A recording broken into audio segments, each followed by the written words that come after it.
Ladies and gentlemen, welcome to Ringside Wrestling Entertainment. This is Joel Perez here for your official SummerSlam preview and predictions. We're going to talk about everything concerning the second biggest pay-per-view of the year here on the Ringside Wrestling YouTube channel, the biggest party of the summer. Let me tell you right off the bat that it really doesn't feel like it, and that's what I'm talking about when I say that we're talking about everything. We're talking about the build to every single match on this pay-per-view. We're talking about the build to the pay-per-view in general concerning both Raw and Smackdown, since this is a dual-branded pay-per-view. And of course, we're going to talk about the results of the matches, what I think is going to happen, what I want to happen, and what would be best, what we're concerning, what is going to happen as a result of these matches going into the future on both Raw and Smackdown. So this is your preview and predictions for WWE Summerslam 2017, ladies and gentlemen, and we have a lot to talk about, so we're going to be going through this lightning rounds. But before we go through this, of course, make sure to go check out all the other content on the Ringside Wrestling YouTube channel. Huge week for content on the Ringside Wrestling YouTube channel. Both Monday Night Raw and Smackdown reviews are now up on the Ringside Wrestling YouTube channel, as well as the huge week that we have ahead of us. We've got NXT TakeOver preview and predictions also being worked on. Probably right after I'm done recording this video, we're going straight to NXT TakeOver preview and predictions. We, of course, have SummerSlam and NXT TakeOver reviews to do Saturday after NXT TakeOver Brooklyn 3 goes off the air, and of course on Sunday after SummerSlam goes off the air. We have Behind the Mic this Saturday, which is probably going to be an edition of just talking about each and every single thing regarding SummerSlam 2017. So it is a huge day or a huge week for the Ringside Wrestling YouTube channel, for wrestling in general. So if there is a time to subscribe, it is now. So make sure to subscribe to the Ringside Wrestling YouTube channel. Links to the videos that I have mentioned, Behind the Mic episode number 32, which went up this weekend, or I believe 31. I can't even remember, there's so many episodes. Make sure to go check that out. Links to all that are in the description, and of course, upcoming videos, of course, include preview and predictions for NXT TakeOver Brooklyn, the review for Brooklyn and SummerSlam, and of course Behind the Mic episode number 33, I believe. I'm not even fucking sure, bro. But we're talking SummerSlam here. We're talking SummerSlam, and like we always do with these videos, we're starting off talking about what do I think about the build to this very pay-per-view. And I'm telling you, bro, I'm shocked by this, but leading up to SummerSlam, Raw has been better than SmackDown. Now, I did not enjoy the go-home edition of Monday Night Raw this week, and if you go back and watch my review, you will know that, bro. But that's besides the point, because every other Raw has been pretty goddamn decent. They have been decently building towards SummerSlam. Great stuff from what we've seen in the rivalry, or in the rivalry between Sheamus and Cesaro, and Seth Rollins and Dean Ambrose. The pairing of Rollins and Ambrose, that's been great. Clearly, everything going on with the Universal Championship picture has been fantastic, because you look at the names you have fighting for that Universal Championship, you shouldn't expect anything less than fantastic. Everything else hasn't been too crazy and just boring and formulaic. Everything has been very decent going into SummerSlam for Monday Night Raw, and that is not something I expected to be saying going into SummerSlam. If you would have told me this after a Great Balls of Fire, or before a Great Balls of Fire, I should say.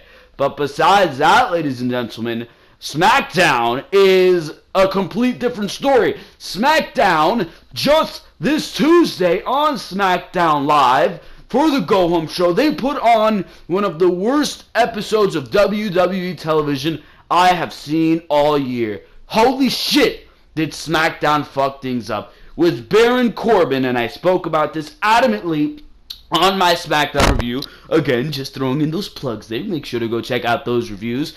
Baron Corbin cashes in on Jinder Mahal and fails. Everybody is still fucking flabbergasted by the fact that WWE could make such an idiotic decision. I am still flabbergasted that WWE could make such an idiotic decision, because it is truly that. It's stupid. It's dumb. It makes no goddamn sense that WWE would have Baron Corbin, a guy with such upside, lose the Money in the Bank. Why would you put it on him if he was not going to utilize it to his fullest potential? Clearly, there are things WWE can do to fix that. There's things WWE needs to do to fix the errors they have made, because right now, in the current state Baron Corbin is in right now, he is ruined. Baron Corbin is a failure. Baron Corbin is a failure. He might as well quit WWE, and it took away a lot of the excitement that there was for that WWE Championship match between Nakamura and Jinder Mahal, because there was always the possibility of a cash-in there. That moment just made no fucking sense, because I forgot to say this in my review because I was so hot, but John Cena ruined it for Baron Corbin. He distracted Baron Corbin. Why wouldn't he stay to the side and say, you know what? If Baron Corbin beats Jinder Mahal, which he damn well would have if Cena wouldn't have gotten in the way, I'd have a championship match at SummerSlam, because Baron Corbin and Jinder Mahal are fighting, or Baron Corbin and me have a match at SummerSlam, so that pretty much makes my match at SummerSlam a WWE Championship match. That whole scenario with Baron Corbin and the Money in the Bank cash-in, combined with all these other piece of shit booking decisions that SmackDown Live has made. I mean, Sami Zayn, guys like Luke Harper, Ty Dillinger aren't even going to be on SummerSlam on the side of SmackDown. And I understand that people need to be left off the show, but why would you choose those names to be left off the show? Some people are being left off of SummerSlam for Raw as well. Elias Sampson, that's one notable name that comes to mind. But still, just makes no sense to me. The fact that guys like Rusev and Randy Orton are fighting for no apparent reason whatsoever. Your WWE Champion, Jinder Mahal, was pinned by Randy Orton 2 weeks before SummerSlam, on last week's edition of SmackDown Live. Just a bunch of bullshit booking decisions that make no goddamn sense going into SummerSlam on SmackDown side. And yeah, a lot on Raw's side. On Raw this Monday, and this is why I wasn't happy about the go-home show, you gave away Finn Balor versus Bray Wyatt. You gave away the fact that Finn Balor is coming out as the Demon at SummerSlam. On SmackDown, you gave away the Tag Team Championship match between The New Day and the Usos. Just makes no goddamn sense to me why you're giving all this stuff away. A nice moment that could be held for SummerSlam. The fist bump between Ambrose and Rollins, you gave that away on Monday Night Raw as well. Just a lot of stuff given away before SummerSlam, and they kept saying on the commentary, and the commentary is absolutely disgusting for all these shows, by the way. Get Mauro Ranallo back on commentary, please, god damn it. But everybody was saying, SummerSlam comes early. I mean, really, shut the fuck up, bro. Shut the fuck up. Let SummerSlam come on SummerSlam. Nobody needs to see SummerSlam come early, and you don't need to say it fucking 20 different times on Monday Night Raw and SmackDown, bro. Makes no goddamn sense to me. But the SummerSlam card, let's get into the actual matches on this goddamn show. And we're going to start with the most important matchup on this show. For the sake of just talking about something positive, we're starting with the Universal Championship Fatal 4-Way. And that, of course, is Brock Lesnar, Samoa Joe, Roman Reigns, and Braun Strowman all in a Fatal 4-Way. Probably one of the biggest matches that we are going to see all year in 2017. And it is a big one, bro. All these guys, totally main event caliber talents. And truly, this match is unpredictable, and that is something I haven't been able to say for WWE in a very, very long time. This match is unpredictable as fuck. Anybody can walk out of this match the winner. If Roman Reigns wins clean and he fucking takes home the Universal title, I can see that being the case. If Samoa Joe aligns himself with Paul Heyman and he somehow gets a coquina clutch or maybe even debuts the Muscle Buster on the main roster and pins whoever in this match and becomes Universal Champion, I can see that happening. If Brock Lesnar, if you go the more stoic route, for me at least, the more boring route, if Brock Lesnar retains his Universal Championship, I can see that happening. If Braun Strowman pulls out the win and becomes Universal Champion, I can see that happening. Each and every possibility for this match, I can see happening. And the stakes for this match, as if they weren't already high enough for main event caliber talents fighting for the biggest prize on Monday Night Raw, as if the stakes weren't high enough already, you add the stipulation, or if you can even call it a stipulation, the fact that Brock Lesnar said that if he loses this matchup, he will leave the WWE and Paul Heyman will leave with him. Now that stipulation is where I am going to stop myself right there. The build, no need to say, has been fantastic. The pull-apart brawl we've seen between Braun Strowman and Lesnar in the last weeks. Nice triple threat match where Roman Reigns won. So I'm not a fan of that triple threat match, but a nice triple threat match on Raw. All the promos that we've seen, the intensity Samoa Joe brings to these promos, just everything between these four guys has been fantastic. And there's no doubt about that. There's absolutely no fucking doubt about that, bro. Look at who you have in this scenario. But this is what I think is going to happen. This is what I want to happen.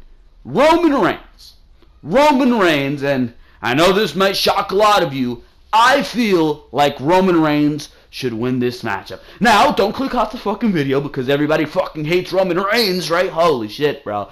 But I feel like Roman Reigns should win this matchup, and it's because it makes some goddamn sense, bro. Roman Reigns aligns himself with Paul Heyman, and he wins the Universal Championship, officially turning heel. And this is not something I have heard anywhere else, and I just wanted to throw this idea out there because it is a true possibility for what can happen. I mean, look at the odds, look at the scenario, look at the place that WWE has put themselves in with this matchup. If Brock Lesnar loses the title, he's gone. He's gone.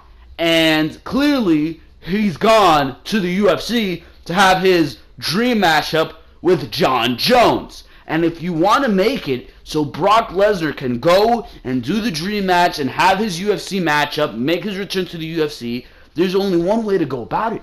Paul Heyman has to turn on him, because what reason would Brock Lesnar have to come back after he has lost the Universal Championship? What reason would he have?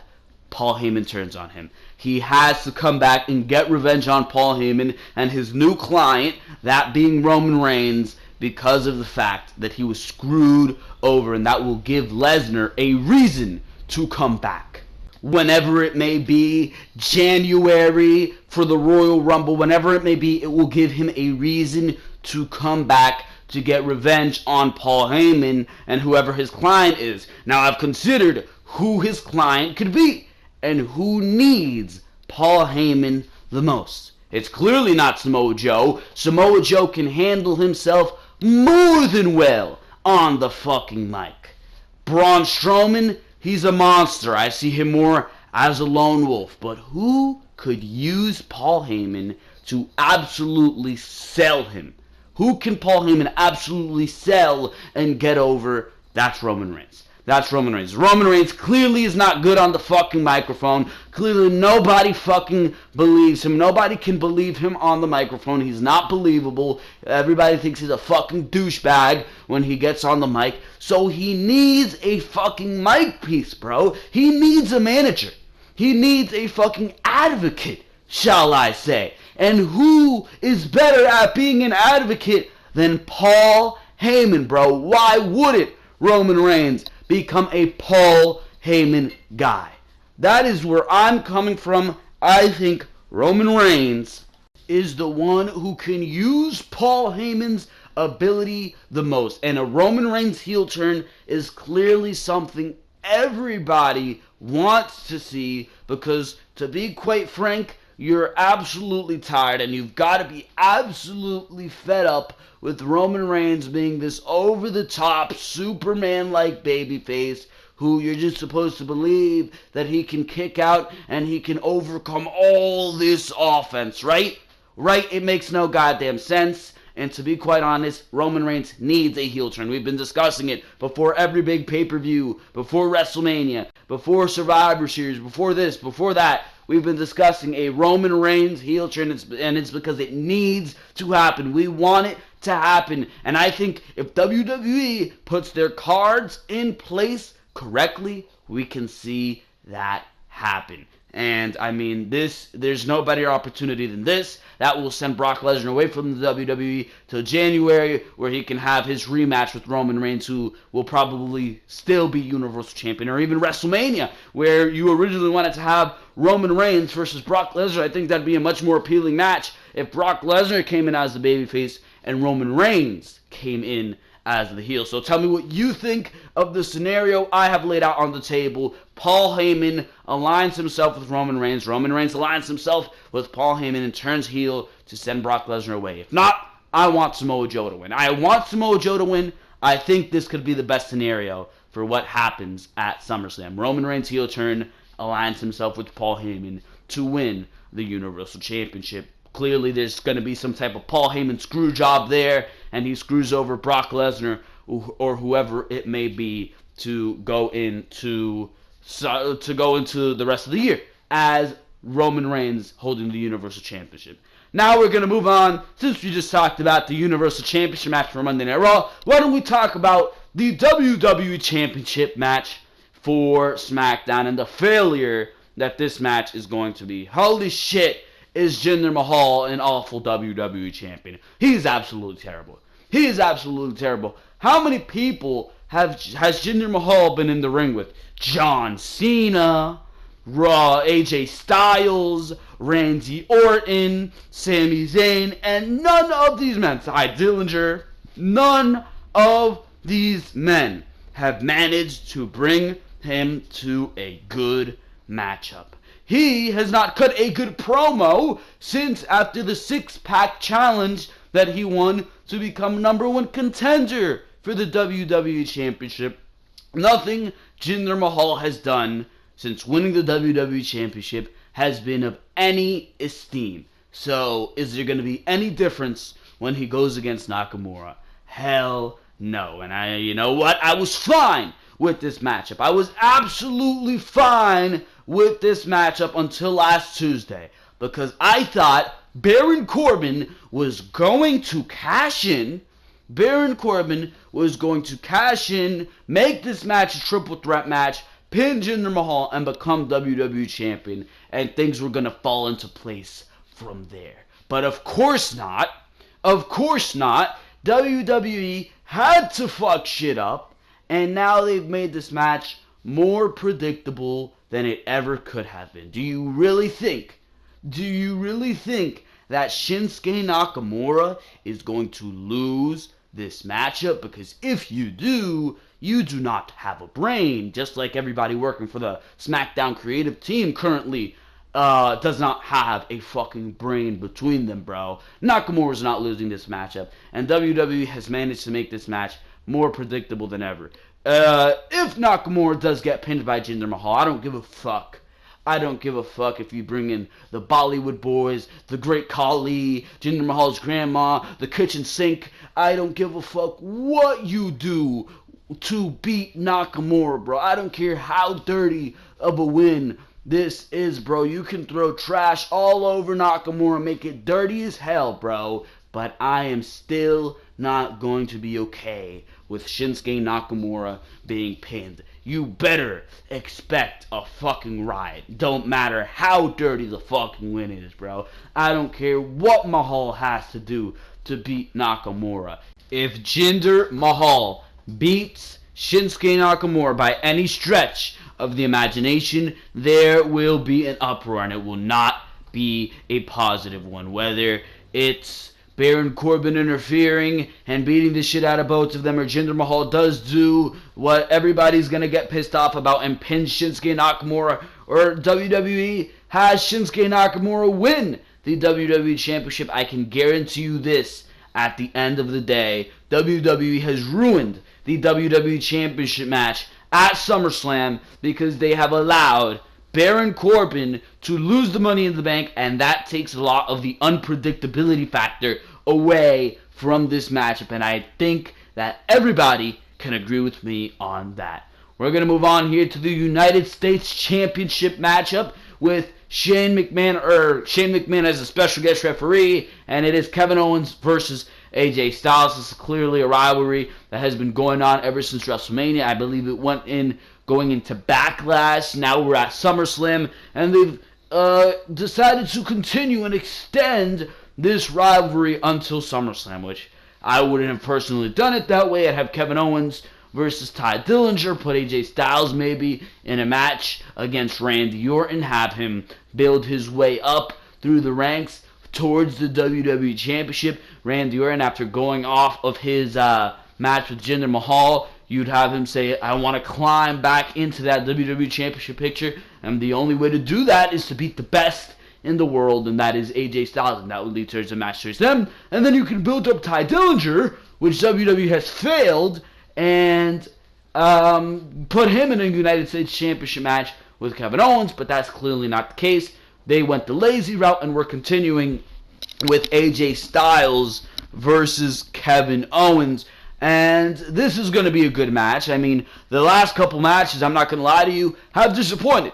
They've disappointed, but I feel like they've slowly been inching towards better and better matches, and they're just going to blow it all off at SummerSlam like they did with John Cena and AJ Styles. The blow off at SummerSlam, that was a fantastic match last year. So I think at SummerSlam, we're going to get the top-notch match. This match clearly is going to indicate what is going to happen with Shane McMahon and Kevin Owens going forward. There's been rumors that Kevin Owens and Shane McMahon are going to lead their own teams at Survivor Series, so that is very interesting, but they are certainly going to be going into a rivalry against each other, and this is going to be the start of that. There were a lot of heavy rumors saying that Kevin Owens and Shane McMahon were going to be going into a match into SummerSlam, but clearly that's being held off, so a lot of interesting stuff going on here. All I know is that this rivalry has had way too many title changes. The United States Championship, as of the last couple months, in general, has been changed hands too many times. Kevin Owens won it from Chris Jericho at Mania. He lost it a month later at WWE Payback. Wins it back 2 days later. Loses it to AJ Styles at a house show in Madison Square Garden. He wins it back from AJ Styles at whatever the hell you call it. Loses it to AJ Styles once more on Smackdown in a triple threat. Don't tell me this title is going to change hands again here tonight at WWE SummerSlam. Do not tell me that that is going to happen, or not tonight, on Sunday at SummerSlam, because that would really piss the hell out of me, and it makes no sense why the title keeps going back and forth, and this rivalry has to continue. I'm expecting this to be the blow-off match. To me, that means that AJ Styles is going to win this matchup, because if he doesn't, I am going to be pissed the fuck off, bro. AJ Styles should stay with the United States Championship, bring relevance to that championship, do the United States Open challenges like he's been doing, and things could be pretty great off of that. But I mean, WWE has really strayed away from that, and they've continued with this Kevin Owens and AJ Styles feud. Hopefully this is a great match, and hopefully we see some things culminate between Shane McMahon and Kevin Owens, and hopefully you can keep the damn title on AJ Styles for once. Holy shit. Let's move on here. We go to let's go to the fucking, what do we got here? What do we got here? We got a fucking, the match for the tag team titles on SmackDown Live, which has actually been the best match on SmackDown Live, has been moved to the fucking pre-show, which is bullshit. We got the Hardys and Jason Jordan in a 6-man tag against the Miztourage, also on the fucking pre-show, which is bullshit that the Hardys are on the fucking pre-show, but that's besides the fucking point. The Revival clearly got fucking injured. We've got over here Finn Balor. Finn Balor versus Bray Wyatt. There is no fucking Intercontinental Championship match on this show, which is a damn shame because it's fucking SummerSlam, bro. But we got Finn Balor versus Bray Wyatt. Can somebody tell me why these two guys are feuding? Because for me, that's a real head scratcher. That has me scratching my fucking head. I don't know why the fuck are these two guys fucking feuding, bro. I do not understand. I do not understand this for a minute, but clearly WWE had this match on Monday Night Raw. Not that good on Monday Night Raw, but on Monday Night Raw, where this really all culminated, Bray Wyatt, he spilled blood all over Bray Wyatt, spilled blood all over Finn Balor. I should say Bray Wyatt spilled blood all over Finn Balor, and that, of course, summoned the Demon King to appear. Clearly, Finn Balor is winning this match. Bray Wyatt beat Finn Balor at SummerSlam, if I know anything. And if I know anything, WWE loves to do that 50-50 booking, which is absolutely bullshit. Don't know why these guys are fucking feuding. They've just randomly been in this rivalry, and people have said, okay. So, okay. I mean, Bray Wyatt has really been doing nothing. He got a win over Finn Balor. He got 2 wins over Seth Rollins, so Bray Wyatt has been on a roll. Is he going to continue that roll against the Demon? No. A year ago, Finn Balor was dressed up as the Demon to fight for the Universal Championship. He's not going to lose at SummerSlam against Bray Wyatt here this time. Finn Balor's winning this match. I think it's pretty clear. We're going to see a coup de grace. 1, 2, 3. It's going to be a good match, but in the end, it's not going to be a show stealer, if you ask me. We go to the Raw Women's Championship match. It is Alexa Bliss versus Sasha Banks. There's a lot to say about this one. Bayley was originally supposed to go into this match against Alexa Bliss, which was clearly the wrong decision, because before that you had Bayley versus Alexa Bliss. Alexa Bliss took the title from Bayley, and when they had their rematch at Extreme Rules,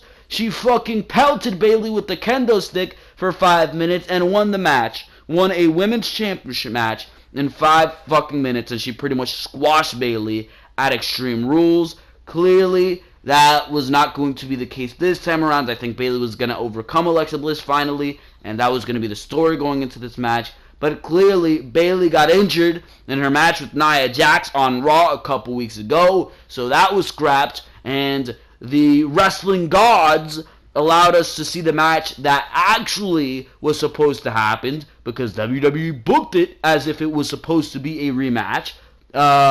Alexa Bliss versus Sasha Banks, which, if you go back to Great Balls of Fire, Alexa Bliss had beaten Sasha Banks, or she had escaped Sasha Banks because she let herself get counted out. So clearly the storyline was there for Sasha Banks to get another shot at Alexa Bliss at SummerSlam. And they had a damn fine match before that match ended at Great Balls of Fire. So I was excited after Great Balls of Fire to see this match continue into SummerSlam. And the wrestling god said, no, Bayley, it's not your fucking time. And they put Alexa Bliss and Sasha Banks on the fucking screen instead, where hopefully what I'm hoping is going to happen is Sasha Banks is going to win the women's title. She's going to hold it for a bit. She's going to go against Emma. She's going to go against Mickie James. She's going to be a little fighting champion. Maybe she'll have a feud with Nia Jax for the title. And when Bayley does come back from her shoulder injury, she is going to turn heel on Bayley, and hopefully by that time we'll be going into WrestleMania, and it will be Bayley versus Sasha Banks, a heel Sasha Banks, the boss Sasha Banks, at WrestleMania 34. That is what I am hoping happens, because we've been hoping for the Sasha versus Bayley match for a long ass time, and we have not gotten it for the women's championship on the grand stage since these two have been on the main roster. Since Bayley last year, we've been clamoring for this match. We hope for it last year at WrestleMania. We hope for it this year at WrestleMania 33. Holy shit. We hope for it this year at WrestleMania 33. Didn't happen. We hope for it this year at SummerSlam. Didn't happen. We're hoping it for next year at WrestleMania 34. I think this time it's gonna happen, bro. But I don't know. My prediction is Sasha Banks, or my wanting is that Sasha Banks wins this matchup, but my prediction is that Alexa Bliss will win this matchup. Because if you think about it, Sasha Banks wasn't originally supposed to be in this fucking match. She was not supposed to be originally in this match. So why would WWE give the title to somebody who originally wasn't even supposed to be in the title match? I don't think that's going to happen. So I'm picking that Alexa Bliss retains this matchup. We go to the next SmackDown, or the next Women's Championship match, and that is SmackDown's Women's Championship match, which makes no goddamn sense to me. Naomi versus Natalya. Natalya, I should say, clearly at the last SmackDown Live exclusive pay-per-view, WWE, the one with the Punjabi prison match. I don't fucking know. I forgot the fucking name of the pay-per-view. I'm not even going to try to remember. WWE, bragging rights or some shit like that. Battleground. There you fucking go. WWE Battleground. Holy shit. My memory fades me when it comes to all this fucking WWE programming because it's just so fucking much. WWE Battleground. Natalya, Fatal 5-Way with Charlotte, Becky, Lana for some fucking reason, and Tamina. Who did you think was going to win here? You thought Charlotte was going to win. Charlotte has been in the main event scene, or the main event picture, clearly for the Women's Championship. Since coming on, you've been like, when is Charlotte going to win that SmackDown Live Women's Championship? When is Charlotte going to win that SmackDown Live Women's Championship? You would think that it would be SummerSlam. What's the biggest match you can do? The Women's Champion, Naomi, versus clearly Charlotte. But they did not go that route. Surprisingly, they gave the win to Natalya. Alright, you're giving it to Natalya. I'm down with that. Are you going to fucking build her up? Natalya's been a good hand and everything, but she has been nowhere near that SmackDown Live Women's title her entire tenure on SmackDown. She has been nowhere near that SmackDown Live Women's title. Yet, suddenly, she wins this Fatal 5-Way, and you're not going to build her up. She had a match against Becky Lynch last week on SmackDown, or this Tuesday on SmackDown, made Becky tap out, and that's it. That's all we've seen. Why not put her against Charlotte? Make her beat Charlotte again. Because she just fucking got Charlotte into a turnbuckle, and that's it. I mean, have her face Charlotte again. What the fuck, bro? I don't understand it. Have her in a match against Carmella. Have her in a couple matches. Build her up. But instead you have her on these weak-ass backstage segments where these women suck at promos. You have her in these weak-ass backstage segments facing off with Naomi. Doing what? Absolutely no sense. So Natalya, I have no investment in Natalya going into this matchup when you had 4 weeks. These 4 weeks, your job was supposed to be to get some investment under Natalya, but clearly you do not give a fuck. So I do not give a fuck. I think Naomi's winning this matchup because, quite honestly, nobody gives a fuck about Natalya, and clearly they're not going to put the fucking title on her. Clearly, this is just to extend Naomi's title reign a little bit more before Charlotte fucking inevitably wins the title at whatever pay-per-view it might be. We go to the Raw Tag Team Championship. Sheamus and Cesaro versus Dean Ambrose and Seth Rollins. Now, this feud has been very, very well built, and that's because most of this feud has been between Dean Ambrose and Seth Rollins and them trusting each other again. Clearly, after the betrayal 3 years ago of Seth Rollins to Dean Ambrose, breaking up the Shield. So clearly, they have been reunited again, and I think after the build we've seen, they are going to win the Tag Team Championships at SummerSlam. We've seen a great, great build between these two. It was back and forth. The Ross and Rachel and friends, bro. He likes her at this time, but she doesn't like him at this time. She likes him at this time, but he's taken at this time. And they did it very, very well. Not perfectly, but very, very well between Seth Rollins and Dean Ambrose. And they got the crowd invested. They had a huge barrage of yes chants as they almost got together last week or last Monday on Monday Night Raw. Very, very good stuff between Dean Ambrose and Seth Rollins leading up to SummerSlam, and they got the crowd invested. And when they got the crowd invested, you got me invested in what you're doing, and I think they're going to come together because they've been building up towards it, that when they are together, they are unstoppable, and I think they're going to take down the tag team champions from Sheamus and Cesaro, who are a team that has also been assembled by hand and has been made into a very successful tag team. And I think they're going to pass on the torch to these made-up teams, or to these crafted teams, and they're going to pass the torch to Dean Ambrose and Seth Rollins. And I think that only makes sense, bro. I think that only makes sense because they build it up so well with the Shield fist bump and clearly them being unstoppable when they're together and the history between them. They built it up very well, and I think they're going to do it at SummerSlam, and it's going to be a very, very nice moment when they do win the Raw Tag Team Championships. Playing devil's advocate here, Sheamus and Cesaro have been very, very good as tag team champions, but then you have to put into perspective, who are they going to face if they retain, which really would be nobody.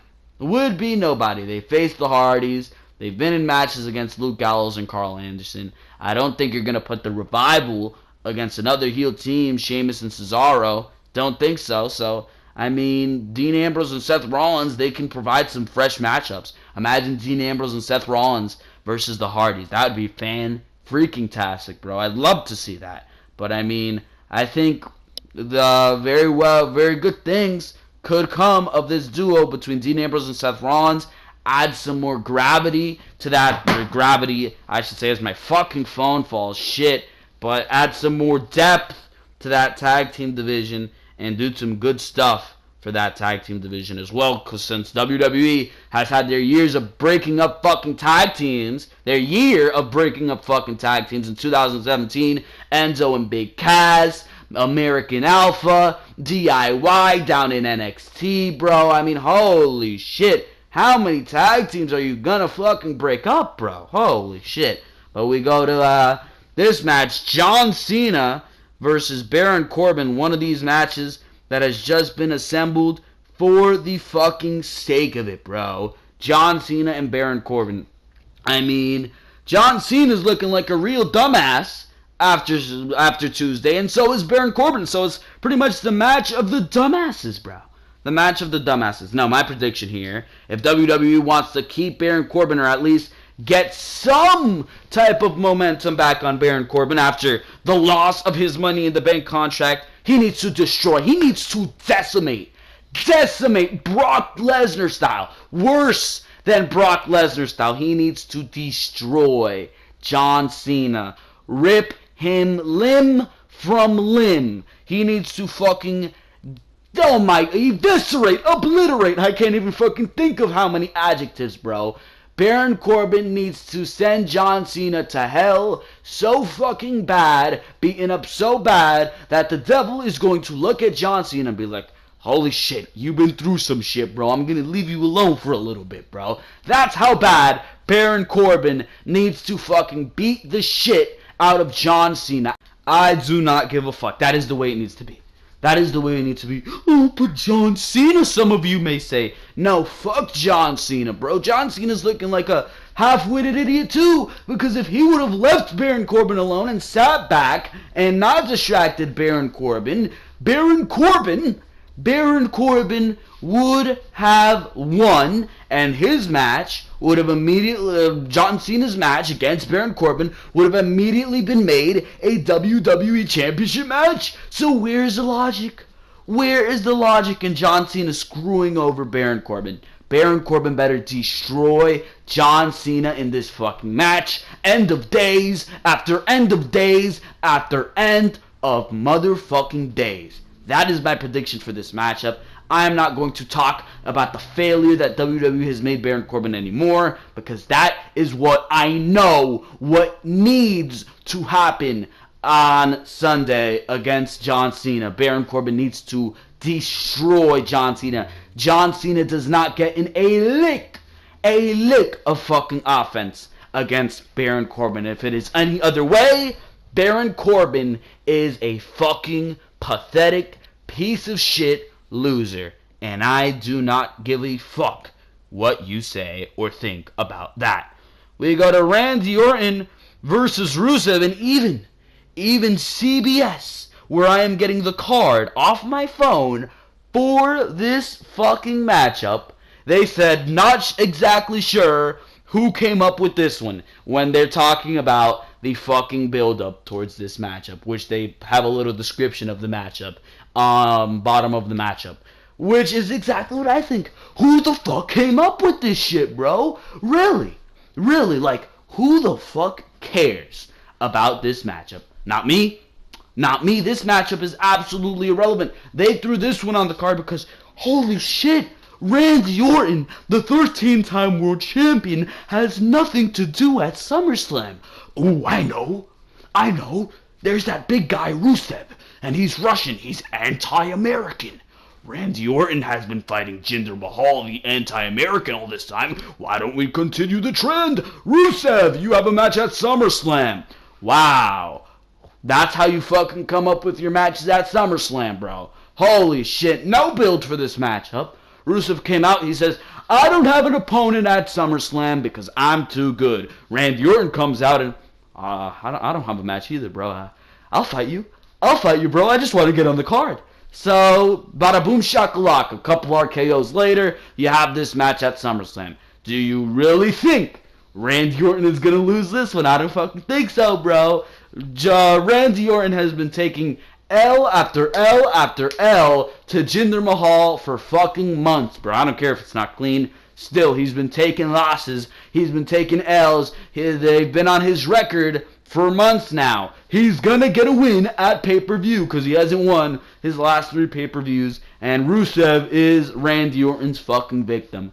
Bye-bye, Rusev. Rusev takes an RKO. 1, 2, 3. He's done for. No build to this fucking matchup. Therefore, no interest from me. Therefore, no need to discuss it further. You got a bunch of matches on the fucking pre-show here. My portable charger now falls. Holy shit, everything's fucking falling over here. But we got, oh my god, this one. This one, I thought we were going on to the fucking pre-show matches. No, but Big Show versus Big Cass. Holy shit. This match has been awful. The build-up for this has been awful.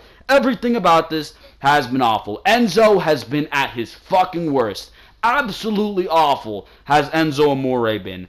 Big Show, you already know how I feel about seeing Big Show on WWE television. Therefore, nothing that resulted of this was any fucking good whatsoever. Holy shit, bro. Oh my god. Enzo Amore for this match will be suspended above the ring in a shark cage. You've got to be fucking kidding me, bro. You've got to be fucking kidding me. This match was no fucking good. No fucking good on Monday Night Raw a couple weeks ago when it was in the main event. When it was in the main event. This closed Monday Night Raw. What makes you think this is going to be any good on SummerSlam? Because it is not. And Big Show even has a fucking broken hand going into this matchup. Are you fucking kidding me, bro? Holy shit. Good luck with this one is all I've got to say for you. Big Cass wins, bro. If Big Cass does not win this match, if you're telling me Big Show, the Big Show, is going to fucking win this matchup, you have got to be kidding me. You're telling me Big Show's going to get a SummerSlam win after 20 years of being in the fucking business. This is not 1999. This is 2017. Big Show is not going to beat Big Cass, especially with a broken hand, especially with Enzo's bum ass in a fucking sharp cage. No. Big Show is not going to win this fucking matchup. Big Cass, who has awful theme music, he gets a lot of heel heat, but I'm not sure it's even for the fucking right reasons. And I mean, Big Cass, a failure, bro. You should have never broke up Enzo and Cass. They were a great tag team. You could have utilized them for a lot, especially now. And what have you done? You have made them into garbage. Congratulations, WWE. Enzo is going to fail. You're probably going to throw him on the fucking mid-card. And Big Cass is probably going to fucking result in rubbish. And he's probably going to be released by the WWE in a couple years. Anyways, so who gives a fuck? The Smackdown Live Tag Team Championship match. This one's on the fucking pre-show. I don't know why they would move the best feud on SmackDown Live to the fucking pre-show. Do not ask me the stupidity of this company. But, I mean, the New Day versus the Usos, they gave part of this match away on SmackDown Live. Don't know why the Usos lost the tag team championships at an irrelevant pay-per-view like Battleground. Really, the title change should be happening at SummerSlam. Right now, the Usos should be still tag team champions, but that's clearly not the fucking case. That is clearly not the fucking case, unfortunately. So, I mean, we're getting this match on Sunday where it will specifically be Big E and Xavier Woods in the fucking ring. So, I mean, on SmackDown they gave us Kofi Kingston and Xavier Woods. What a big difference. What a big difference. But, I mean, that's what we're getting, and it's going to be a damn good match. It's going to be a damn good match. The past two matches have been absolutely fantastic, and I'm sure this one is too. It's just an unfortunate event that it's going to be on the fucking kickoff show, bro. The kickoff show. I shit you not. You got Akira Tozawa versus Neville. I don't know why Neville lost the fucking title on Monday Night Raw when he could have lost it at the fucking second biggest pay-per-view of the fucking year, and you would have went full-fledged with those 8 months for the title reign, but whatever. Whatever, WWE's fucking stupid, and I'm not covering this matchup. And then you have a huge fucking six-man tag as I get a notification there between Jason Jordan and the Hardy Boys versus The Miz and The Miztourage. Do I give a fuck? No, I do fucking not. So, for now, ladies and gentlemen, that is going to be it for your WWE SummerSlam preview and predictions. That is all the matches on the fucking card. I flew through these matches. Holy shit. I thought I was going quite quick because I thought all these matches were going to be, there was going to be a lot of fucking matches, but I flew through a lot of these matches because a lot of these matches are irrelevant. They are irrelevant. This is a shitty SummerSlam card compared to what I originally had on my list a couple months ago. Yes, I had the Fatal 4-Way, but besides that, that's pretty much it. I was going to do Jinder Mahal versus John Cena because that match made fucking sense for John Cena to lose, or for Baron Corbin to come in, insert himself into the matchup and pin John Cena. That leads to a feud between John Cena and Baron Corbin, maybe, for the WWE Championship. I don't fucking know. You have Shinsuke Nakamura versus Sami Zayn, reliving their match from NXT TakeOver Dallas, which that would have been absolutely fantastic. That would have been a great fucking matchup, but instead we're getting Mahal and Shinsuke for some fucking reason. It would have been Styles and maybe a returning Shelton Benjamin. Styles, all I know, in an open challenge against whoever may come, or Styles versus Orton, like I was talking about earlier. You got Owens versus McMahon, Shane McMahon that is, or Owens versus Ty Dillinger for the United States Championship, because I would have kept the title on Kevin Owens. And then, of course, the New Day versus the Usos for the Tag Team Championships, and it would have been Charlotte versus Naomi. That would have been my SmackDown Live card. Then on Monday Night Raw, I would have pretty much had what they did. What Monday Night Raw did was actually pretty damn good. Not too shabby what Monday Night Raw did, but as far as SmackDown goes, absolutely awful fucking card for SmackDown Live. Only thing I would have kept off the Raw show is Big Show versus Big Cass, because that match sounds absolutely AIDS, and I would have added Jason Jordan versus The Miz for the Intercontinental Championship, and that can build towards the storyline since Jason Jordan just got up here, that Kurt Angle is giving him opportunities way too quick, and that can build towards its own storyline. But of course WWE putting them on the pre-show with the fucking Hardys. The Hardys on a SummerSlam pre-show. No Intercontinental Championship match on SummerSlam. You've got to be fucking kidding me, bro. But for now, ladies and gentlemen, that is all I got for you. I hope you enjoyed this WWE SummerSlam preview and predictions. Because for now, first of all, make sure to go check out all the other content before I fucking forget. Bunch of new content coming to the Ringside Wrestling YouTube channel this weekend, or this week. So we got preview and predictions for NXT TakeOver still to come. NXT TakeOver review on Saturday after that show goes off the air. WWE SummerSlam review after that show goes off the air. Behind the mic on Saturday, where we're probably going to be talking about all the latest breaking news going into WWE SummerSlam.